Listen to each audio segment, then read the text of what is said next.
Wara li ntemmet id-9 edizzjoni tal-Life Cycle li rat li ċ-ċiklisti jaqtfu għal 10 tim sħaħ minn Minsk fil-Belarus lejn San Pietruburgu fir-Russja, il-parteċipanti reġgħu urew il-ġenerożità tagħhom. Dan għamluh billi ppreżentaw vann mitlub mir Renal Unit sabiex jgħin lill-pazjenti li jkunu morda serjament bil-kliwi. Dan il-vann li ser ikun mikri għal 5 snin li ġejjin bis-saħħa tad-donazzjonijiet li nġabru mill-maratona tal-Life Cycle ser ikun qed jintuża b'mod speċjali għal wara Twilight Shift Servizz. Rappreżentant tar Renal Unit spjega aħjar x'inhu dan is-servizz ġdid offrut mill-Isptar Mater Dei. Dan huwa servizz ġdid li bdejnieh is-sena l-oħra fejn qegħdin nagħmlu session ta' hemodialysis li tibda minn 8 ta' flaxija sa nofs il-lejl.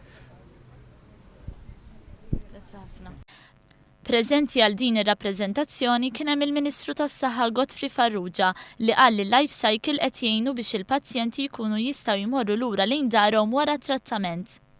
Dan huwa waħda mill-possibiltajiet apparti l-outreach clinic li għamilna aktar tard din il-kmieni fejn il-pazjent li jbati bil-marda tal-kliwi inżommu fil-komunità. Godfrey Farrugia fakkar li l-Gvern ġanida servizzi f'żewġ kliniċi li jipprevenu l-mard tal-kliwi u ringrazzja lil parteċipanti tal-Life Cycle tal-ħin u d-dedikazzjoni li joffrew għal dawk inqas ix-xurtjati.